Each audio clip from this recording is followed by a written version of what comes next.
નમસ્કાર. ચલો આજે આપણે સિગમન્ડ ફ્રોઇડના કેટલાક બહુ જ રસપ્રદ વિચારોની દુનિયામાં જઈએ.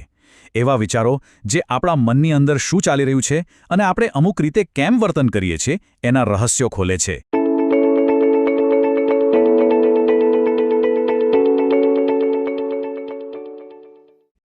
ક્યારે એવું વિચાર્યું છે કે જ્યારે કોઈ વ્યક્તિ સ્ટ્રેસમાં હોય ત્યારે એનું વર્તન આટલું અજીબ કેમ થઈ જાય છે? મતલબ એમની પ્રતિક્રિયાઓ ક્યારેક એટલી અણધારી હોય છે કે આપણને નવાઈ લાગે. તો આની પાછળનું કારણ શું હોઈ શકે? વેલ, આનો જવાબ સિગમન્ડ ફ્રોઇડના મનના મોડલમાં છુપાયેલો છે.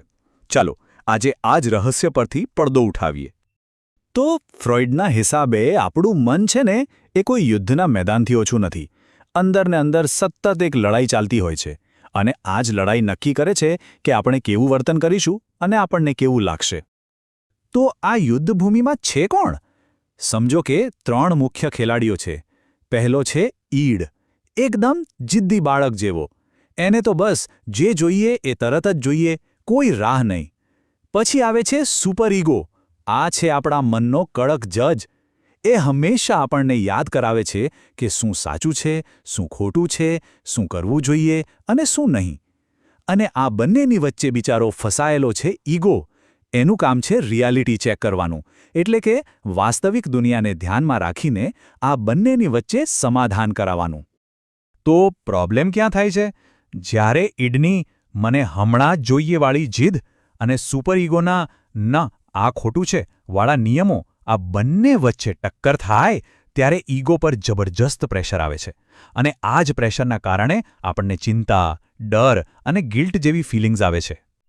તો સવાલ એ છે કે ઈગો આટલા બધા તણાવને હેન્ડલ કેવી રીતે કરે છે? વેલ, એની પાસે કેટલીક સાયકોલોજીકલ ટ્રિક્સ છે. આને જ ડિફેન્સ મિકેનિઝમ અથવા આપણે કહી શકીએ બચાવ પ્રયુક્તિઓ. તો ચાલો જોઈએ કે ઈગોની ફર્સ્ટ લાઇન ઓફ ડિફેન્સ કઈ છે. સૌથી પહેલી અને સૌથી સીધી સાદી ઢાલ છે ડિનાયલ, એટલે કે નકાર. આમાં શું થાય? આપણું મન કોઈ કડવી હકીકતનો સામનો કરવા નથી માંગતું, એટલે સીધું આંખો જ બંધ કરી દે છે. ભલે ને સામે ગમે તેટલા પુરાવા હોય, મન કહેશે ના, આવું કંઈ છે જ નહીં. જેમ કે કોઈ વ્યક્તિને ગંભીર બીમારીનું નિદાન થાય અને એ કહે કે ના ના, આ રિપોર્ટ્સ ખોટા છે, હું તો એકદમ ફિટ છું. અહીં શું થઈ રહ્યું છે? બીમારીની હકીકત સ્વીકારવાથી જે દુઃખ થાય, જે તકલીફ થાય, એનાથી બચવા માટે મન એ હકીકતને જ નકારી રહ્યું છે. આ એક ટેમ્પરરી ઉપાય છે, એક કામચલાઉ ઢાલ. ઓકે, હવે બીજો મિકેનિઝમ છે પ્રોજેક્શન, એટલે કે પ્રક્ષેપણ. આ બહુ રસપ્રદ છે. આમાં વ્યક્તિ પોતાની અંદરની કોઈ ખામી કે એવી ફિલિંગ જેને પસંદ નથી એને સ્વીકારવાને બદલે બીજા લોકોમાં જોવાનું શરૂ કરી દે છે. સિમ્પલ ભાષામાં કહીએ તો જે દોષ પોતાનામાં છે એ બીજા પર ઢોળી દેવો. આનું એક ક્લાસિક ઉદાહરણ છે. કોઈ સ્ટુડન્ટ જે પોતે પરીક્ષામાં ચોરી કરતો હોય એ જ બીજા પર ચોરી કરવાનો આરોપ લગાવે. કેમ? કારણ કે પોતાનો દોષ સ્વીકારવાથી જે ગિલ્ટ ફીલ થાય એનાથી બચવા માટે મન એ જ આરોપ બીજા કોઈ પર લગાવીને હળવું થઈ જાય છે. ચાલો હવે વાત કરીએ ડિસ્પ્લેસમેન્ટની, એટલે કે સ્થાનાંતરણ. આમાં શું થાય છે કે આપણો ગુસ્સો કે કોઈ પણ સ્ટ્રોંગ લાગણી એને આપણે એના અસલી ટાર્ગેટ પર નથી કાઢતા, કારણ કે ત્યાં જોખમ હોય છે. એને બદલે આપણે કોઈ સેફ ટાર્ગેટ શોધીને ત્યાં બધો ગુસ્સો ઠાલવી દઈએ છીએ. અને આ તો આપણે કદાચ રોજબરોજની જિંદગીમાં સૌથી વધુ જોતા હોઈએ છીએ, નહીં? કોઈ માણસને એનો બોસ ખખડાવી નાખે, હવે બોસ પર તો ગુસ્સો કાઢી શકે નહીં, તો એ ઘરે આવીને બાળકો પર કે પત્ની પર બૂમો પાડે છે. બસ આ જ છે ડિસ્પ્લેસમેન્ટ. ગુસ્સો ક્યાંકનો અને નીકળ્યો ક્યાંક બીજે. ઓકે, તો આ તો હતી કેટલીક બેઝિક ડિફેન્સ સ્ટ્રેટેજી. હવે ચાલો થોડી એડવાન્સ લેવલની વાત કરીએ. ઈગોની કેટલીક વધુ કોમ્પ્લેક્સ અને સ્માર્ટ રીતો જોઈએ જે ખૂબ જ સૂક્ષ્મ રીતે કામ કરે છે. આ લિસ્ટમાં આગળ છે રેશનલાઇઝેશન, એટલે કે તર્કસંગતીકરણ. આનો સીધો મતલબ છે સારા બહાના બનાવવા.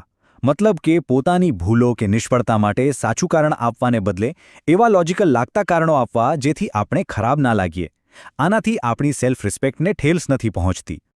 દાખલા તરીકે કોઈ સ્ટુડન્ટ પરીક્ષામાં ફેલ થાય તો એ એવું સ્વીકારવાને બદલે કે મારી તૈયારી ઓછી હતી, એ શું કહેશે? પેપર ચેક કરનાર જ બરાબર નહોતો, એણે જાણી જોઈને ઓછા માર્ક્સ આપ્યા. જુઓ, અહીં તૈયારી ઓછી હતી એ સાચું કારણ છે, પણ એ સ્વીકારવું અઘરું છે. એટલે મન દોષનો ટોપલો બીજા કોઈ પર ઢોળીને જવાબદારીમાંથી છટકી જાય છે. પણ એક મિનિટ, શું બધી ડિફેન્સ મિકેનિઝમ ખરાબ જ હોય છે? ના, એવું બિલકુલ નથી. સબ્લિમેશન એટલે કે ઉન્નયન આ એક ખૂબ જ પોઝિટિવ અને હેલ્ધી રીત છે.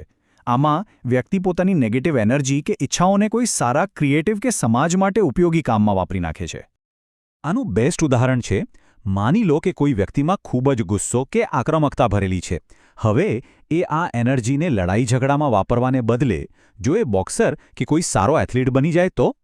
અહીં એણે પોતાની નેગેટિવ લાગણીને દબાવી નથી, પણ એને એક પોઝિટિવ દિશા આપી દીધી છે. આ છે સબ્લિમેશન. હવે બે એવા શબ્દો જોઈએ જેમાં લોકો ઘણીવાર કન્ફ્યુઝ થઈ જાય છે: રિપ્રેશન અને સપ્રેશન, એટલે કે દમન અને શમન. જુઓ, રિપ્રેશન એટલે કે દમન એ અનકોન્શિયસ છે. મતલબ કોઈ દુઃખદાયક વાત કે વિચાર આપોઆપ જ આપણા મનના ઊંડા ખૂણામાં ધકેલાઈ જાય છે, આપણને ખબર પણ નથી પડતી. જ્યારે સપ્રેશન એટલે કે શમન એ કોન્શિયસ છે. આપણે જાણી જોઈને પોતાની મરજીથી કોઈ વિચારને મગજમાંથી કાઢવાની કોશિશ કરીએ છીએ. આ બહુ મોટો ફરક છે. તો આ બધી વાતો પરથી એક મોટો સવાલ એ થાય કે આ ડિફેન્સ મિકેનિઝમ્સ એ ફાયદાકારક છે કે નુકસાનકારક? શું એ આપણા મિત્ર છે કે દુશ્મન? આ સવાલ ખરેખર વિચારવા જેવો છે. જો સાચું કહીએ તો આ બધી રીતોનો મૂળ હેતુ તો સારો જ છે. એ આપણને ટેમ્પરરી રીતે ચિંતા અને દુઃખમાંથી બચાવે છે, આપણી સેલ્ફ એસ્ટીમ જાળવી રાખવામાં મદદ કરે છે અને આપણા મનને બેલેન્સમાં રાખે છે. એટલે ટૂંકા ગાળા માટે તો એ બહુ ઉપયોગી છે. પણ પ્રોબ્લેમ ત્યારે શરૂ થાય છે જ્યારે આપણે એના પર જરૂર કરતાં વધુ આધાર રાખવા લાગીએ છીએ. જો આપણે હંમેશા હકીકતને નકારતા રહીશું કે હંમેશા આપણી લાગણીઓને દબાવતા રહીશું તો લાંબા ગાળે આપણી મેન્ટલ હેલ્થ બગડી શકે છે. અને સૌથી મોટી વાત, આપણે આપણી ફિલિંગ્સને હેલ્ધી રીતે કેવી રીતે વ્યક્ત કરવી એ ક્યારેય શીખી જ નહીં શકીએ. તો હવે જ્યારે આપણે આ આખી સાયકોલોજીકલ પ્લેબુક સમજી ગયા છીએ, તો એક કામ કરીએ, આપણી આસપાસના લોકોના વર્તનને એક નવી નજરથી જોવાની કોશિશ કરીએ. કઈ ડિફેન્સ મિકેનિઝમ સૌથી વધુ જોવા મળે છે, આપણા મિત્રોમાં, ઓફિસમાં કે પછી કદાચ આપણા પોતાનામાં પણ? કારણ કે આ સમજ ખાલી મનોવિજ્ઞાનનો કોઈ સિદ્ધાંત નથી, પણ માણસના સ્વભાવને વધુ સારી રીતે સમજવાની એક જબરદસ્ત ચાવી છે.